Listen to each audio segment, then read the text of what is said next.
আজকের পৃথিবীর সবচাইতে আলোচিত এবং ঘটনাবহুল ভূখণ্ডসমূহের অন্যতম হল সিরিয়া। একজন মুসলমানের কাছে মক্কা এবং মদিনার পরে তৃতীয় সবচেয়ে গুরুত্বপূর্ণ এবং পবিত্রতম ভূখণ্ড হল সিরিয়া। কারণ রাসূল করিম সাল্লাল্লাহু আলাইহি ওয়াসাল্লামের বহু তাৎপর্যপূর্ণ ভবিষ্যৎবাণী রয়েছে সিরিয়াকে কেন্দ্র করে। আজকের সিরিয়ার প্রাচীন এবং ঐতিহাসিক নাম ছিল শাম। এই শামকে কেন্দ্র করে যতগুলো বর্ণনা হাদিসের কিতাবসমূহে পাওয়া যায়, সেই শামের সীমানা অবশ্য আজকের সিরিয়া থেকে বেশ খানিকটা বিস্তৃত এবং বড় ছিল। সিরিয়া, জর্ডান, ফিলিস্তিন এবং লেবানন এই দেশগুলো মিলে ছিল তখনকার শাম। অবশ্য তখনকার শামের সবচেয়ে প্রধান এবং বড় অংশ যেহেতু আজকের সিরিয়ায়, সেই জন্য সিরিয়াকেই সাধারণত শাম বলা হয়। শাম বা সিরিয়ার প্রধান এবং অন্যতম বৈশিষ্ট্য হলো যুগে যুগে আল্লাহ সুবহানাহু ওয়া তাআলার পক্ষ থেকে বিভিন্ন নবী রাসূল যে সারা পৃথিবীতে এসেছেন, তাদের সবচেয়ে বড় অংশ এবং সবচেয়ে বেশি সংখ্যক নবী রাসূল এসেছেন এই শাম বা সিরিয়া। শাম বা সিরিয়া এটাই কিয়ামতের ময়দান হবে। কিয়ামতের দিন লোকেরা এখানেই সমবেত হতে থাকবে। এর বাইরেও শাম বা সিরিয়া প্রসঙ্গে রাসূল করিম সাল্লাল্লাহু আলাইহি ওয়াসাল্লামের আরো অনেক গুরুত্বপূর্ণ মন্তব্য এবং বক্তব্য রয়েছে। সামান্য কয়েকটি বক্তব্য আজ আপনাদের সম্মুখে আমরা পেশ করতে চাই। তার মধ্যে এক নম্বর হলো সহিহ বুখারীতে বর্ণিত হয়েছে, নবী আলাইহিস সালাম বলেছেন, লা তাযালু তায়ফাতুম মিন উম্মতি মানসুরিন লা ইয়াদুররুহুম মান খাযালাহুম হাত্তা তাকুমাস সাআহ। অর্থাৎ আমার উম্মতের মধ্যে একটা বিশেষ শ্রেণী, বিশেষ কিছু লোক থাকবে, একটা দল থাকবে যারা সত্যের পক্ষে লড়াই করতে থাকবে, আল্লাহর সাহায্য তাদের সঙ্গে থাকবে এবং তারা এই সত্যের পক্ষের লড়াইকে অব্যাহত রাখবে কিয়ামত কায়েম হওয়া পর্যন্ত।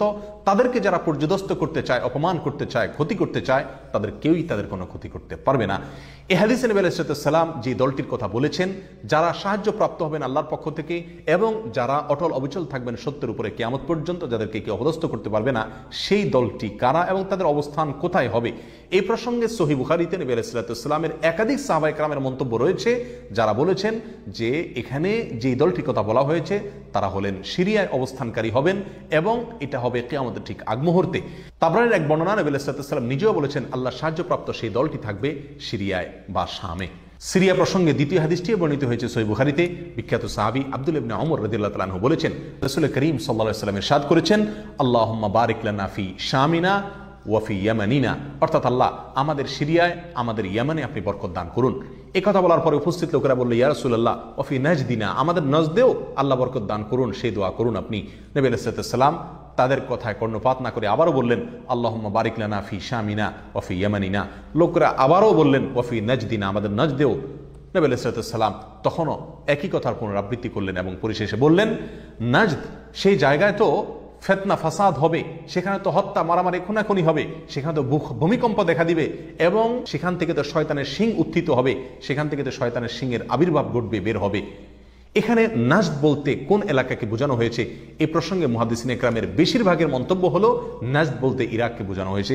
নাজদ বলা হয় উঁচু অঞ্চলকে, আরবের বিভিন্ন অঞ্চলকে নাজদ বলা হয়। হেজাজ এটাকেও নাজদ বলা হয়, যেটা সৌদি আরবের ভিতরে, আর ইরাককেও নাজদ বলা হয়। সহিহ বুখারীর বিশ্ববিখ্যাত ব্যাখ্যাতা আল্লামা কিরমানী রাহিমাহুল্লাহ এবং আল্লামা খাত্তাবী রাহিমাহুল্লাহ এবং আল্লামা ইবনে আব্দুল বার রাহিমাহুল্লাহ সহ অনেক বড় বড় মুহাদ্দিসিনে কেরাম এবং হাদিসবিদগণ মন্তব্য করেছেন যে হাদিসের শেষ অংশে নবী আলাইহিস সালাম যে নাজদ প্রসঙ্গে মন্তব্য করেছেন, সেখানে নাজদ বলতে ইরাককে বোঝানো হয়েছে। হাদিসের সবচেয়ে বড় সমাহার কানজুল উম্মালে আবু নাঈমে বর্ণিত নবী আলাইহিস সালামের এক হাদিসে পরিষ্কারভাবে নবী আলাইহিস সালাম নিজেই বলে দিয়েছেন এখানে নাজদ বলতে ইরাককে বোঝানো হয়েছে। যাই হোক, এই হাদিস থেকে আমরা বুঝতে পারলাম বরকত নবী আলাইহিস সালাম চেয়েছেন আল্লাহর কাছ থেকে এই শাম বা সিরিয়ার জন্য। তাহলে এই শাম বা সিরিয়া এটা গুরুত্বপূর্ণ একটি জায়গা এবং নবী সাল্লাল্লাহু আলাইহি ওয়াসাল্লামের কাছে খুবই প্রিয়, আল্লাহর কাছে খুবই তাৎপর্যপূর্ণ একটি ভূখণ্ড। তৃতীয়ত যে হাদিসটি আমরা এই প্রসঙ্গে পেশ করতে চাই, সেটি বর্ণিত হয়েছে সুনানে আবু দাউদে এবং মুসনাদে আহমদে।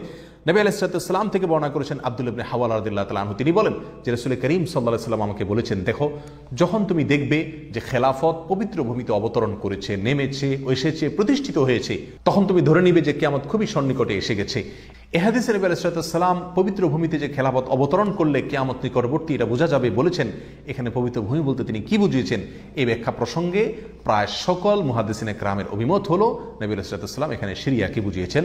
আগে এবং পরের আলোচনাকে পর্যালোচনা করলে সেটাই পরিষ্কার হয়ে যায়। সিরিয়া প্রসঙ্গে চতুর্থ যে হাদিসটি আমরা পেশ করতে চাই, সেটি সুনান তিরমিজিতে বর্ণিত হয়েছে।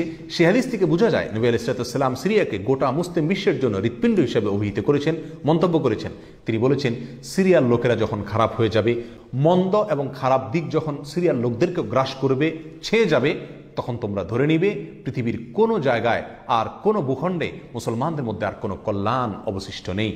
অর্থাৎ হৃৎপিণ্ডের মতো সিরিয়ার মানুষের মধ্যে যখন পচন ধরবে তখন গোটা দেহে, গোটা মুসলিম বিশ্বের মধ্যেই পচন তার আগেই ধরে গেছে, এটা পরিষ্কারভাবে বোঝা যাবে।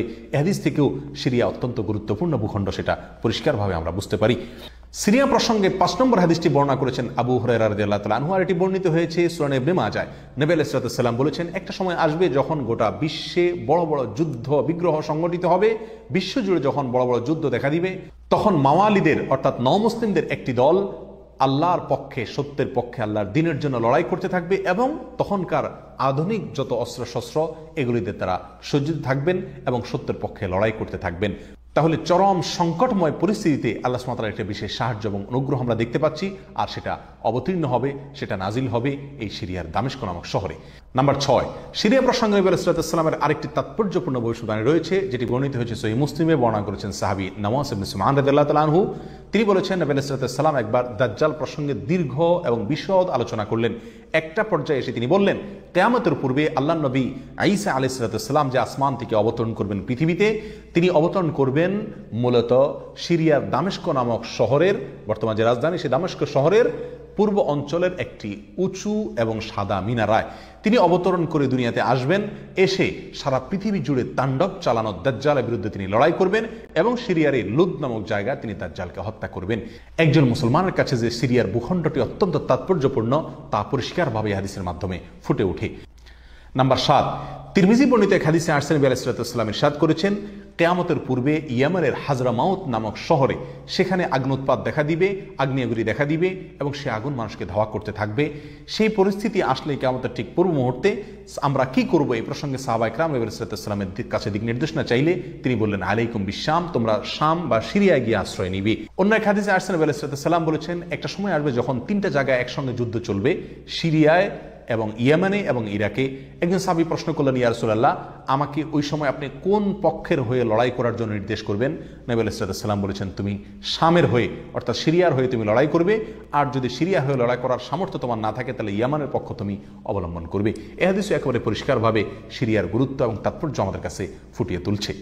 নাম্বার 8, মুসনাদ আহমদ সহ বহু হাদিসের কিতাবে বর্ণিত হয়েছে, কিয়ামতের পূর্বে যে আগ্নেয়গিরি দেখা যাবে, যে আগ্নুৎপাত দেখা দিবে, সে আগুন মানুষকে ধাওয়া করতে থাকবে এবং সারা পৃথিবীর মানুষকে ধাওয়া করতে করতে করতে একটা জায়গায় একত্রিত করবে, আর সেটি হলো সিরিয়া।